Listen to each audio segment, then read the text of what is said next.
Hello, everyone. This is Mary Kurek, favorite person I know that you think that you have here, that shows you the different faces of the people who are innovating in a big way out there to solve some of the world's, most important and significant challenges. No different today, but we're kind of focusing today, like we have been on the last couple of podcasts, on women entrepreneurs, women innovators, people doing big things in the world, that's wrapped around the feminine side of things. So today's special guest is Kristin Taylor, and Kristin and I have known each other a little while. We've been kind of working together some, and I've gotten to know her well enough to know what her strengths are. And bringing her to us in this format where we can kind of learn from her, maybe some tools and just some techniques on dealing with some of the anxiety, imposter syndromes, the challenge, just general challenges we face as women that are stepping into the spotlight or need to be stepping into the spotlight. So today, helping me to bring this out of Kristin and to talk about maybe their own journeys a little bit and their experiences as women leaders who are doing firsts, who are really carving out a path for other people. We have here Dr. Joy Vaughan, who is out of Florida, although via Barbados. So from Barbados, as you can see behind her, and doing some big things. We'll learn about her in a minute. And Maria Dolores, who you may have seen also in our podcast series before. And Maria is out of Stockholm, but she travels. Are you in Stockholm today, Maria? Yes, I am. Yeah, Today okay, good. She is the founder of the Human Contract, and I'm going to let her explain a little bit more about that.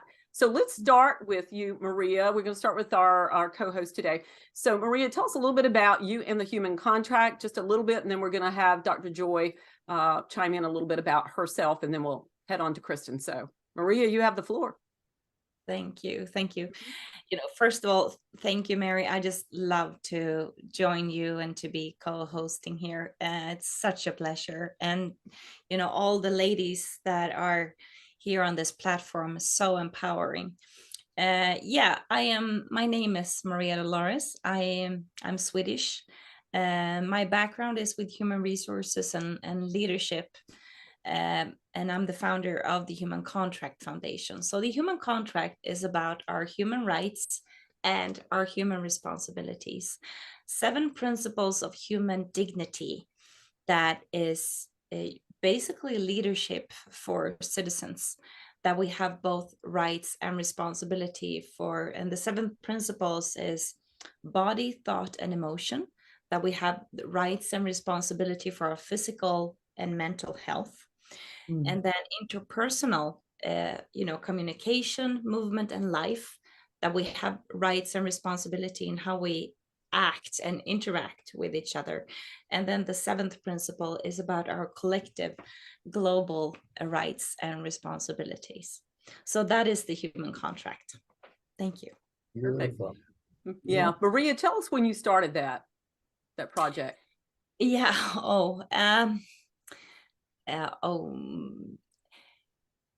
On one hand, this is thoughts that has been with me like since I was 11 years old.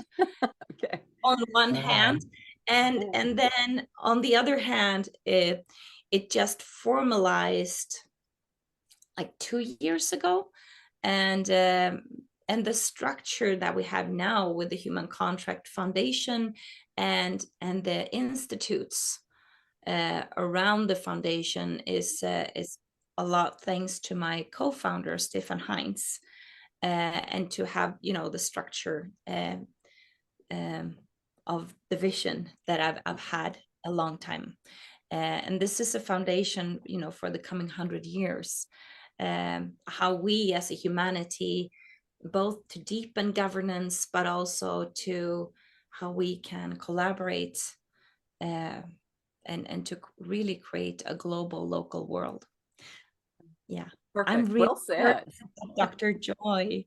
Yeah, Dr. Joy, you are Hi. here. Yeah. How are you? Thank you, Mary, Kristin, I'm just honored to be part of this podcast. So, but as Mary said, I'm originally from Barbados. I am actually a brain and behavior coach, right? Where I help people prepare their minds to receive everything good in their lives. So I work with executive women, I work with divorcees, just a whole range of people, anyone who wants to do that. And also with corporations, to help the corporation as an entity embrace anything good that's coming to them and not be afraid of that.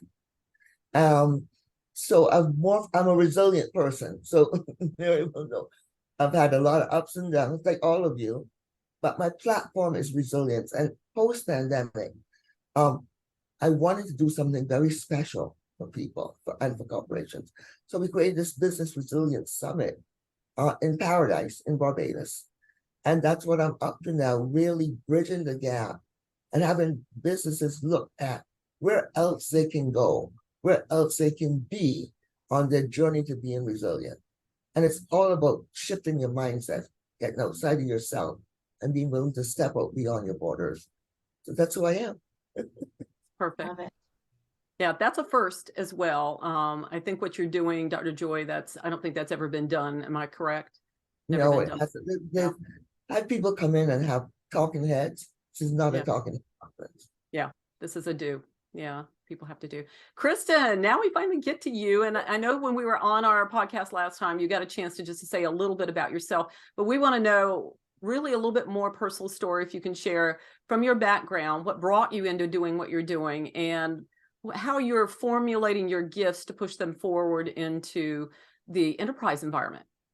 Right. Well, like these beautiful women have already mentioned, what a pleasure to be here among such esteemed colleagues and people doing inspiring work to change the world for the better. It is so needed. I'll tell a little bit about my story. I've always been highly sensitive, which is both a gift, and I've come to recognize that, but it has taken a long time to see it as a gift because it comes with an activated nervous system, which means that I'm picking up on energy and emotion and stress and environmental cues and triggers continually since childhood. So I was always able, I didn't understand that other people weren't able to somehow plot myself in someone else's body and thoughts in a way that was almost eerie.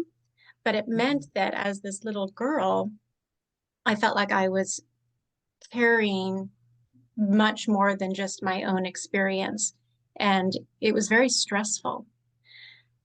So fast forward, I knew that I needed to do something with this because I was able to connect with people and understand them at a deeper level or feel them. Sometimes I didn't even have the words, but I could feel when someone walked into the room or even a room that someone had left, and I feel energy. There was some way that I needed to show up in the world, and I didn't know what that was. I ended up earning a master's degree in counseling psychology, and that's where I started my career. And I worked in homeless shelters. I worked in hospitals. I was a crisis counselor, and I was good, but it was harming me because I hadn't yet really understood two important things. One, that's not what I should be doing because it was creating actual illness in my body, and I hadn't learned how to create boundaries. And I don't mean just the boundaries we talk about, like, I'm going to say no to that with my words, but actually how to be in my body in a boundaried sort of way with other people. And that filter that I had, how to close it. So anyway, I transitioned into coaching about 16, 17 years ago. And that work started in higher ed. And I specifically worked with first generation low income students who had understandably a sense of feeling like an outsider and feeling like these pathways forward were not inclusive. And they were contending with so many barriers that were not just their emotional barriers, but real systemic barriers in terms of poverty, in terms of access, but they had internalized so many of them. And so that's where my background in training as a therapist helped me to support them in creating what I thought of as healthy entitlement, self-advocacy, supporting their sense of belonging. And I really appreciate, Mary, that you brought up imposter syndrome. And I've come to learn that we really should be thinking about it as, and words matter, imposterism. Because imposter syndrome says there's something inside of me, like an illness or a pathology or something wrong. Whereas imposterism contextualizes it, that says the world is telling us, and we can say women, but particularly women of color, that we don't belong. And so we're responding to that with feeling like we have to have more education, more certifications, more legitimacy, more competency, more mastery. And that stress compounds. And so then I transitioned about 6 years ago, working with executives, particularly those doing innovative, amazing things where they really have to stick their neck out. And it was interesting. Most of my clients were men. And so the last episode we had, I think it was Penny, as I was talking, she said, I don't think that's exclusively women. I think that's also men too. And I said, in my mind, 100%. So many men are dealing with fear and anxiety and stress and overwhelm as well. And what was unique in working with them is they, because of the programming and the conditioning and the socialization, they felt so much shame in practicing self-compassion, in feeling their feelings, in being vulnerable. So it was a very unique experience. But then I purposely pivoted to working with women. I love working with women. Part of it is because so much of the work that I had to do to help men connect with emotions, and again, these are all generalizations. Mostly women had more of an immediacy to connect with their emotional experience, and the work was so exciting. I love to be able to work with people, but I'm enjoying so much working with women who they can see.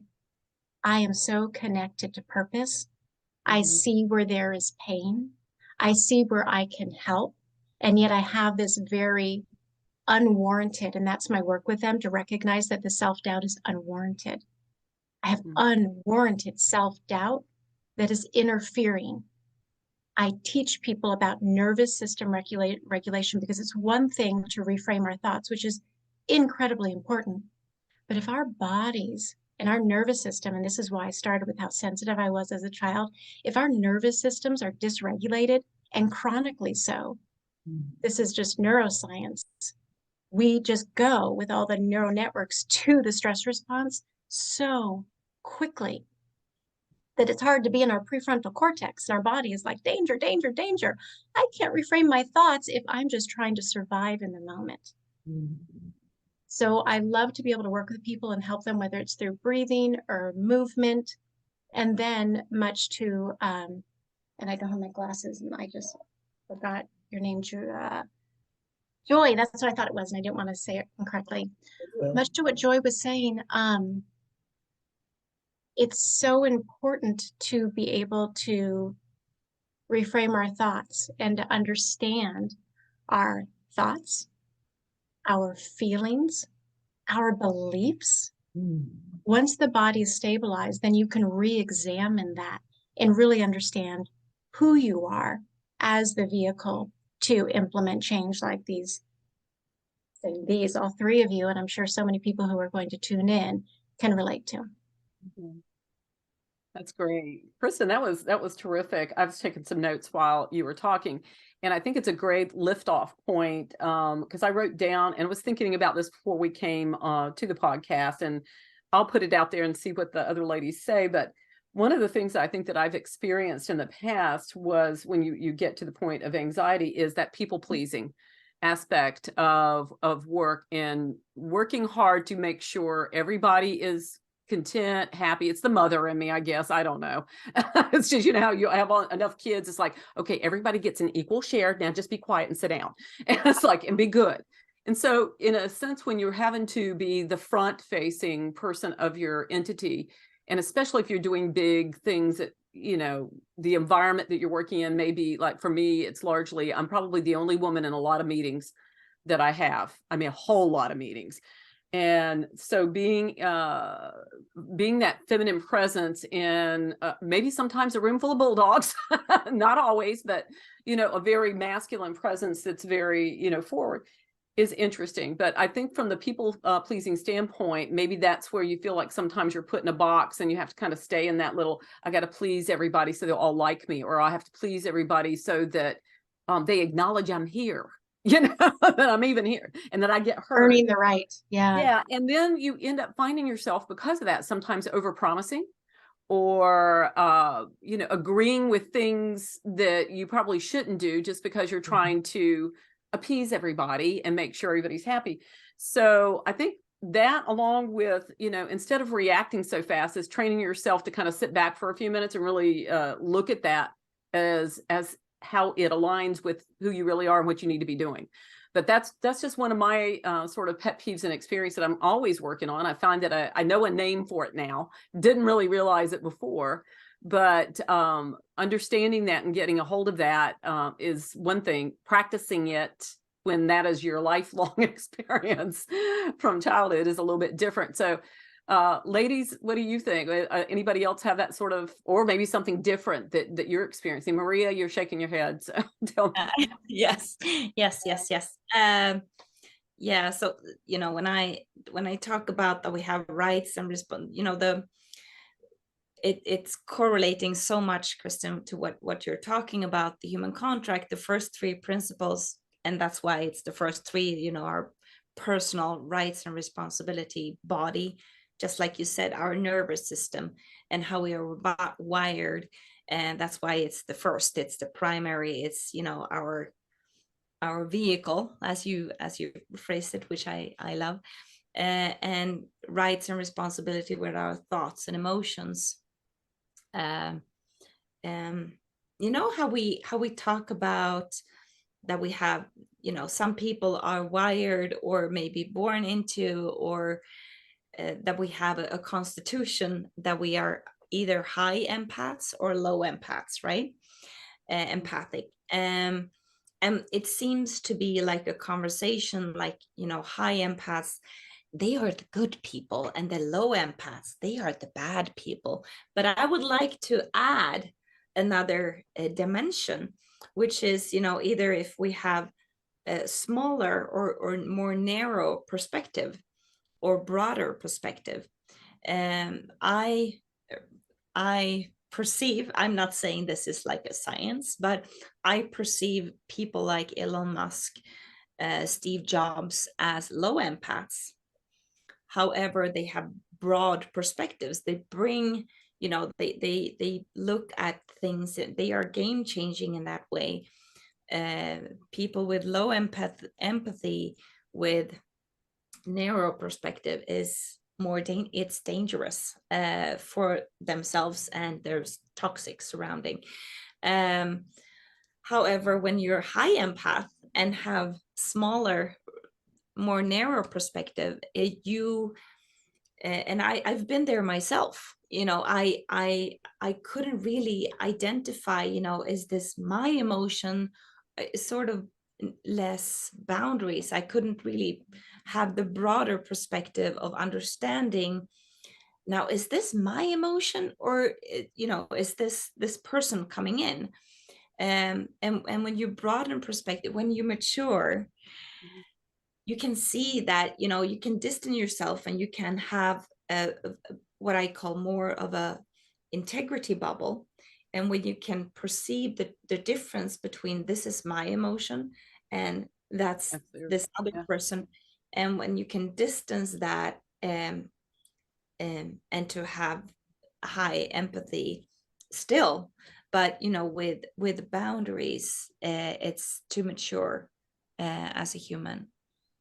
So, and I call this, you know, the process of this, both individually, interpersonally, in groups, organizations, and in the world, nations. I call this istima, and istima is learning. It means it's life learning, and we can reference it to, you know, crisis. However, crisis is just the first phase of istima. Istima is when you're going from one level of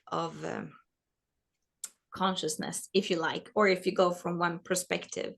You don't go from here to here, you go from here and then you narrow in your perspective. You go through fear, anger, frustration, and then you come to a realization, and then you broaden perspective, then you mature. But it's a process to mature as an individual, in relationships, you know, divorce, or, you know, just relationships, organizations, but also a nation today, you know, going through, we have, you know, devastation both in our environment, in our identity as a nation, that is, you know, going from this nation-centric world to a global, local world, and to mature as a whole humanity the coming 100 years. That will require a big istima. So it's both on individual, interpersonal, and globally. Yeah. Well stated. Thank That was you. a big, yeah. That was a book. Thank you. Yeah. I mean, yeah, that was a training session right there. Joy, Joy. Any thoughts on anything that you've experienced? Yes. Oh, well, I want to tap into what Maria and Kristin said, and that is the whole concept of maturing and maturity. It does happen in the frontal cortex of the brain. It does happen in the prefrontal cortex, and it does take time. And it's experiences that you let in or don't let in. And the number one thing I've noticed when I work with clients is most people are not aware at all of what they think. They have no concept of what's going on in that mind. And the mind is a very, very busy place. However, once you get aware, like Kristin said, thoughts. Once you get aware of your thoughts, then you have a choice in what to do with them, right? And once you have the choice of what to do with them, you can then decide, all right, I will either honor that thought or not honor that thought. And that's very empowering when you can get to the point where you are, you know what? Thank you for sharing. I don't have to listen to you right now. Very good. Right? I am going to do XYZ.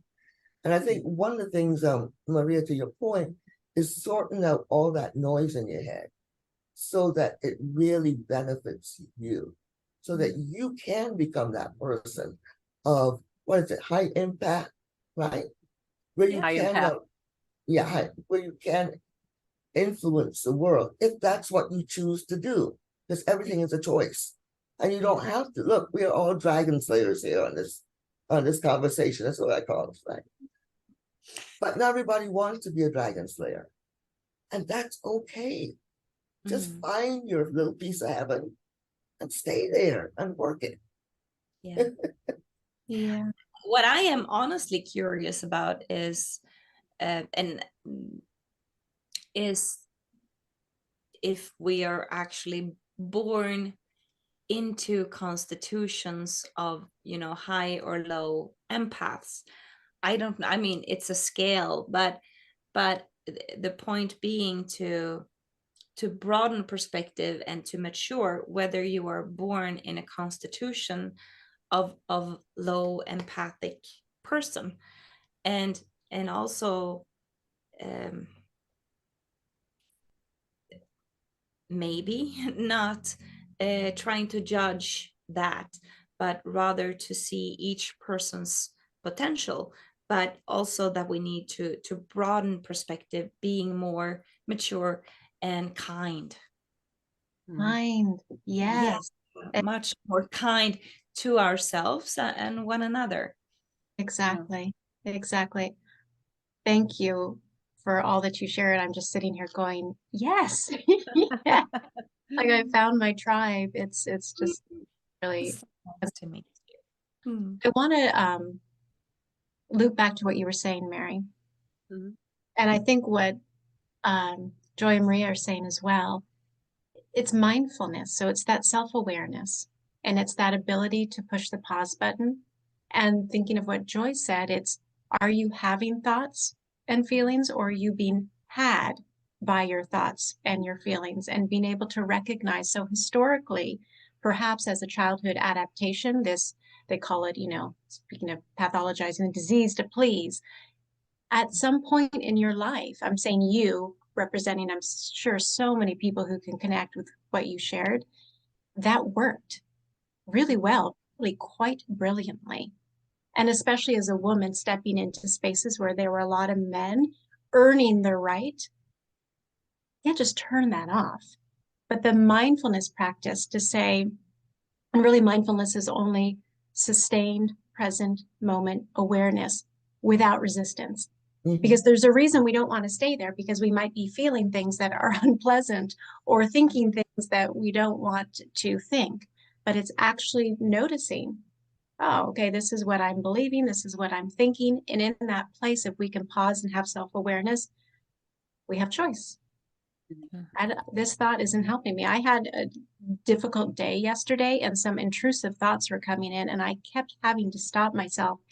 And I use this statement because I love it. The practice of mindfulness is about neutrality. Nothing's good or bad. And it's about curiosity. I want to seek to understand. So the statement I use when I get caught in that is to say, oh, it's happening. I'm going back to old disempowered habits and patterns.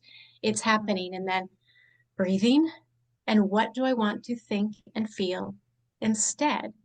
But it's also acknowledging, you can't just, we really hyper identify with our thoughts and feelings as if they're the truth. That's who we are. It's like becomes identity. To say, just because I'm feeling this way doesn't mean that's who I am, doesn't mean this is the truth. So you allow yourself to feel, and then what do you want to think and feel instead? Takes work. Yes.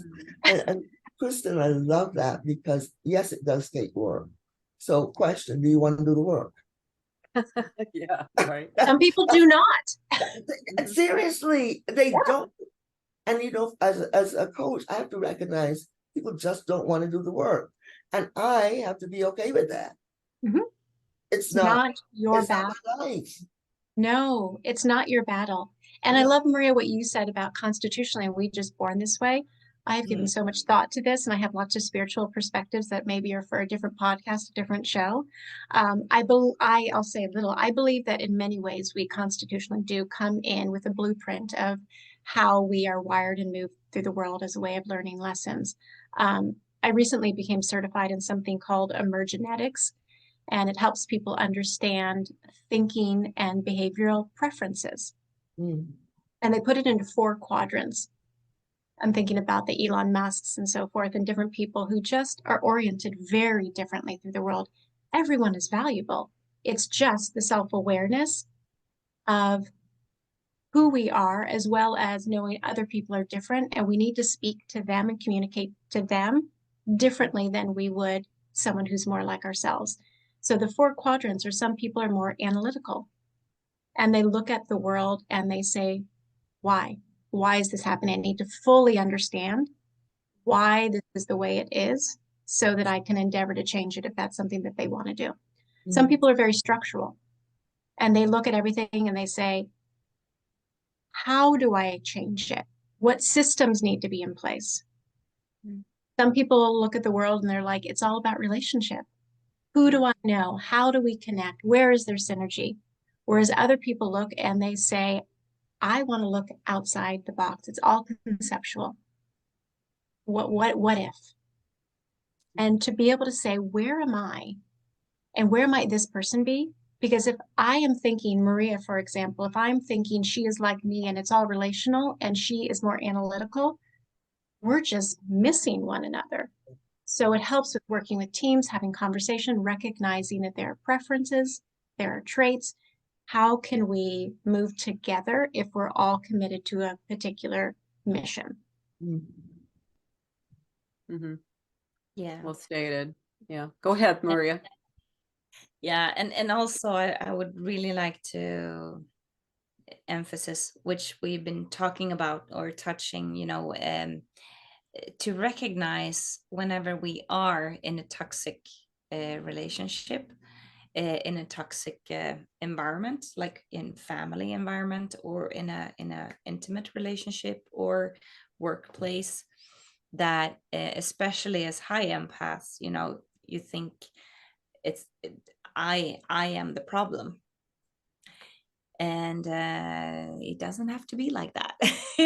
Maybe you're not. Maybe it's the environment, and to be aware of that and to take responsibility for yourself and to, you know, to shift. I just want to say that. Good. I think it's Is that important. kind of like being the canary in the coal mine? Like we might be the ones that are, do you know that saying? She may not. Go ahead and share Yeah, it. Yeah. canary in the coal mine. I think it has some historical references. They would, in the coal mine, they would want to know how toxic the air was. And so they would Yes. have a Have a canary go down. And if they died, they would Yes. know you can go down there. So the empaths sometimes are the canaries in the coal mine to say, is the air toxic? I'll be the first one to, you know, sacrifice myself and be vulnerable to that toxic air. Yeah. I think one of the hardest things to do is to, So okay, sorry, just the reference to, so if you're in a toxic relationship. So an empath in a toxic relationship or toxic environment, they're going to be the ones to first recognize that there's toxicity and feel the illness of it. And Mm. sometimes confusing. And Yeah. to recognize just because you're the litmus test, you can either just continue to get sick or you can recognize the air here is toxic and I need Yeah. to. Yeah. What I find a bit problematic with that is that, you know, the high empaths are the one who are gaslighted and they think that they are the low empaths. So it's yeah, it can, life can be very confusing. yeah, And very yes, many level of istima, you know, physical and mental and relationship istima. yeah, Yes, finding gets, out who you really are. yes, it gets complicated because when you believe that toxicity is normal, Mm. when you believe that you deserve to be in that toxic environment because you've done something bad or wrong, even something your mother said way back, right? Yeah. That set the stage for the Yeah. neuronal connections to believe, okay, toxicity is good. Because that's what I've grown up with. That's Yeah. what I do. This is the kind of air. It's the kind of air. I don't know fresh air. That's I right. don't You know, you Right. move out of that environment, you put them in fresh air environment. They say something's wrong with the fresh air. Yeah. It's Yes. not normal over The there. known is better than the unknown for some people. Yeah. Exactly. And Yeah. so you get sucked, you know, like Al Pacino, just when I'm out, they pull me right back in. Yeah. You go right back into the environment, even though you know it's not good for you. Yes. And so it, like you're saying, Chris, it takes a lot of work to shift yourself out of that. And Yes. some people can do the work, and some people are not able to do that Or willing. or willing. Because I look at it, sorry, I it's look at a scale of will. yeah, it's also a generational learning. Yes. Yes. Istima is not just one generation. It's istima Right. learning is also for generations to mature. Yeah. And I think Gloria Steinem said it's unlearning, which is much harder. Oh, Yeah. yeah. But I It is. want to introduce, and as we're dealing with this, the concept of language and the importance of language, what you say to yourself, what others say to you, and what you allow yourself to say to yourself, and what you allow others to say to you. So that's a 4-quadrant, you know, like we're talking about quadrants. Yeah. I think you have to sit down and really tease that out. Like, what did my mom say? And I do an exercise with my clients. When was the first time you recognized that your mom was Dorothy versus mom? She wasn't mom. She was a woman, a person. And they're going like, and people are 40 like, I don't see it. They never saw the mother as anything more than mom and not as a woman on her own. Right. That's interesting. I could see a lot of people even going their whole life not thinking differently. Yeah. And so when mom says something, mom's word is gospel, even though it may be toxic gospel. Yeah. But they She's a can't person speak. like everybody else. Exactly. Exactly. But the relationship. Absolutely. So this is very helpful. I think, you know, when I look at the varied experiences that we have here and everybody who's doing such big things, I don't want it to escape here without saying, you know, Joy and Maria and Kristin too, of the large tasks before you, Joy, of the big summit that you've got going on, Maria, you're trying to launch, you know, and working towards your human contract foundation and getting that really out there is sort of a momentum roller. Is what do you find is the most challenging thing that you're facing now as you're getting out there and really talking to a lot of people, and you are the public facing person of what your endeavors are? Dr. Joy, why don't you share first? Two things. Fear, right? We just come out of a pandemic. Yeah. I'm not sure which way to go. I'm merging two countries together. Yeah. With two different mindsets, by the way. And I'm discovering this as I go along. And it's for me to keep my mindset centered so that I'm able to do this project. Although I'm from Barbados, I'm learning now about my country and the mindset that exists today versus when I was growing up. Yeah. And what our Prime Minister Motley is trying to do to bring the whole country into a new existence, a new paradigm shift. And it's like trying to turn the Titanic, right? With a little rowboat. Wow. Yeah. Yes. Oh, I like the analogy. That's good. Yeah. Yeah. So I'm discovering that and having to navigate through those waters and also get to navigate the waters of America coming out of a pandemic that is also still fearful and still not sure what to do at any given moment and what decision to make that is a right decision on. So that's what I'm finding. Okay. And Maria, what do you think is your biggest challenge in what you're trying to do?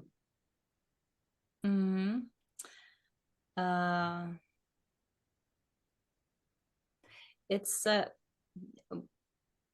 you know, being a pathfinder, as we all are, it's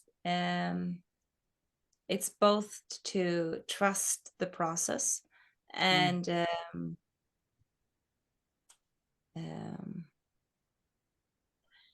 have, you know, to have the right, to find the right kind of people, the right kind of support, and people who are not just saying, oh, this is a great idea, and, you know, yeah.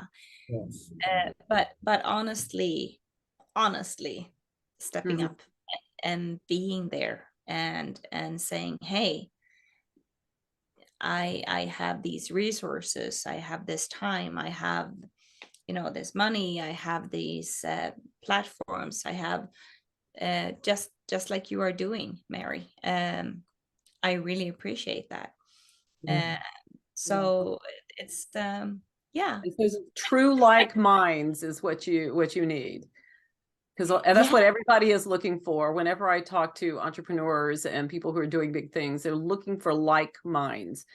And what they have to understand, that's hard to find when you are a ceiling breaker, a glass ceiling breaker, because there are not that many. That's what makes you special and different, really, is there are not that many people out there trying to do the same thing that you're doing. So you don't necessarily need like minds. You need people who trust and like you, and that are willing to support you in your mindset and going forward. They can say, yeah, this is a great ideal, but what they need to do is gravitate towards the trust in you, I think. I'm finding that to be true anyway in the cases that I see, but a like mind is going to be somebody who thinks exactly like you and how you're, you know, how you're doing what you're doing, I think. And there's just, not saying they're not out there. I'm just saying they're not as prevalent as you might think that they would be, and they're hard to find. Kristin, any thoughts that you have on what everybody shared? I have so many thoughts on what everybody shared. I know. I don't want to lose track of either of you. I just think so much of what we're talking about is so critical because it's more holistic. We're talking about change, and people covet familiar. Doesn't mean it's comfortable, but it is familiar. And it is that willingness to be uncomfortable, to bump up against and explore the parts of ourselves that we don't like very much, to take responsibility. It takes courage to do this work. And it's the willingness to say, I will be vulnerable. I will take ownership. Yeah. I will be a part of having conversations with people that I don't feel like-minded, because we can't just have our little tribes going, yes, I mean, look at what's going on globally, but I can speak to what's going on in the US politically. There needs to be the ability, the willingness, and the skill set to have deeply uncomfortable conversations and recognize the humanity that all of us share. I believe that we are more alike than we are different, but it's so easy to say those people are the bad people, when in fact, those are very wounded people acting out unconsciously, harming each other, harming themselves. So it is an act of courage to say, I am choosing to be uncomfortable because this is not sustainable. Let's take another deeper dive, because all of us, particularly Joy and Maria, when I look at what they're doing, are trying to coalesce groups of people that, whether they're like-minded or not, we hope that they're at least close-minded to what we're doing, or have a real investment in, seeing the success of these things. When you start talking about having those conversations with people to try to get them on board, or to help you move in the direction that you need to move, help us with the mindset of how to deal with the diversity of conversations that you're going to have with people. How would you how do you set your mind before you even get to those conversations, and understanding that what you're trying to get to is not, you're selling a concept, not really selling a product, but you're really are trying to develop that relationship so that there is that trust that exists, so that you can move forward with what you're doing. Kristin, thoughts? Anybody? I thought you were asking them. I'm happy to weigh in, but I think Maria was going to. Okay, go ahead. Everybody was going to say something. Yeah, we'll save you for last. Okay. People they're enrolled in what you're doing. They love what you're doing. They want to be a part of what they're doing. But what I'm finding is that they want to help you. They may know how to help you, but their lives themselves, they personally are going through things that they do not have the capacity maybe for one more thing. Yeah. And that's what I'm finding is, it's not that they don't want to help you. They do. They've said, they've begun, but then the ability, and I bring it back to resilient. We started enrolling this project in December. We're now in June, so that's 6 months, right? The project, the kickoff is in October. And I'm still looking to secure certain things so that happens. And I'm speaking with people who are influenced, who know how to get that job done. But 20 million people have also found them. So how are they going to choose which horse they're going to back, so to speak? And this, Maria, this is particularly because I know you're launching too. Which horse are they going to back when they have 20 horses in front of them, or 50 horses in front of them? Why your horse? And even say, yeah, that's awesome, but sounds good. I like it, but then this other horse may be more attractive to them. Not that your horse is bad, not that there's anything wrong with it. It's just what is attracted to them Got you. and what they have the capacity of that. Because I'm finding a lot of people say they can do a lot of things, but they don't necessarily can. Yeah. I hear you. Maria, any thoughts on that yourself? I think there are different kinds of unicorns, like unicorn, hectacorn, and so on, and the human contract is the next. I think it's called hectacorn. $100 billion Yeah. horse. Yeah, there you go. And working for long term. It's the people, the people who will help me. When they hear about the human contract, they will get it. So I'm trusting. I'm trusting humanity. I'm trusting the people are out there. It's just a matter of time and connection. Yeah, I agree with you. It's trusted divine. And Mary is one of our cheerleaders. Thank you. Thank you from the bottom of my heart, Mary, because I could not do this without you and Vaughan and the faithful few. Right, thank you. Yeah, so Kristin, you're going to wind us up here for the next, the last few minutes. Your thoughts on this as they approach, develop that mindset that they can approach people maybe in a more, I don't know, strategic or at least that mindful way to be able to get across what they need to get across to solicit that support, but also not be so overinvested maybe that it does something internally to them too. Because I do know that sometimes if it's your baby, it gets very frustrating if you can't move the needle. And so sometimes we end up pushing when we just need to just sit still for a minute and that'll let it all drain in. Well, the wisdom in this room, I just love these conversations because it puts the wisdom in the foreground. Both of them, and I'm sure so many people listening, you already are enough. Mm-hmm. And remembering that. And I think, Maria, to what you said, and I will paraphrase, but what I heard from what you said is it's staying in intention and it's staying in faith and trust and continually tuning in. What energy am I bringing to this? What am I expecting? It is that like attracts like. I got to stay in the best thoughts, stay hopeful, stay committed. And it is resilience because, like I said yesterday, I didn't have the greatest day. It's being able to ride those waves and recognize part of the human condition is that we do this. And those dark valleys are places for learning. We can't let them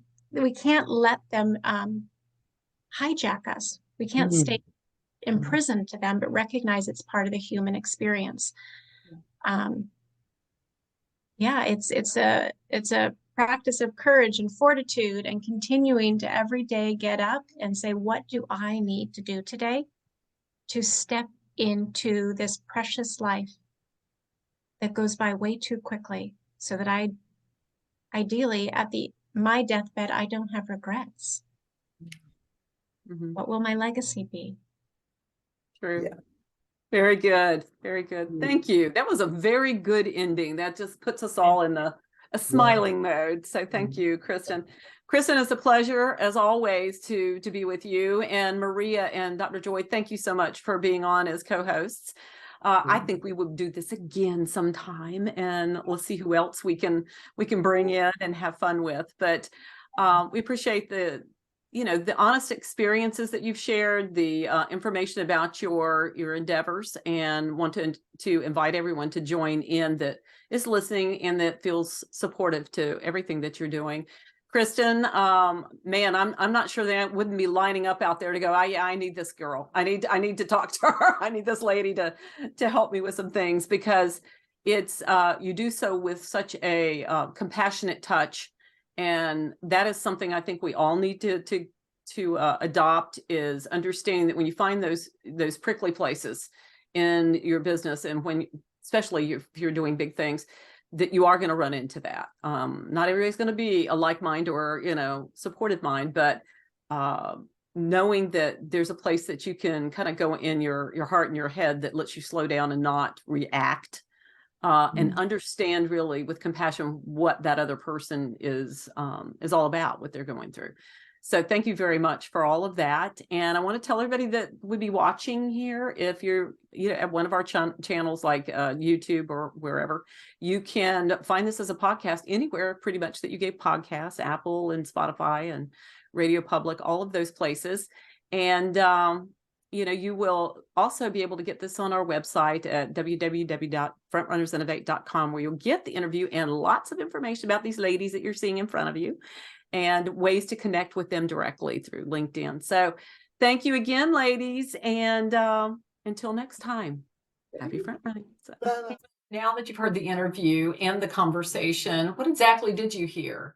Because we tell our business development students that there are always 3 business opportunities in every introductory conversation. And I just wonder what you heard. So let me tell you what I've heard. From Kristin, she has her own podcast. I'm not sure if you heard that or not, but it's How I Made It Through. And so other than extreme situations, anxiety producing situations, stressful situations, near death situations, all of the above is what she concentrates on. She even mentioned it briefly when one of our panelists mentioned that she had had one of those experiences. So if you are somebody that has had one of these experiences, you might want to contact Kristin, talk to her a little bit about the coaching, but also mentioned that you'd be interested in maybe guesting on her podcast, and see where that goes for you. Maria actually mentioned off camera that she was looking for a contact in Vienna to help her with her human contract foundation. So if you know somebody in Vienna who has an interest in humanitarian work and understands the world citizenship in terms of what we need to do as citizens to be responsible for ourselves and for what we do, and who has that sort of NGO mindset, maybe connect Maria to that person, if you will. So along with the 2 of them, then Dr. Joy Vaughan, who is on our panel, also mentioned the Business Resilience Summit that she's putting together in Barbados for October.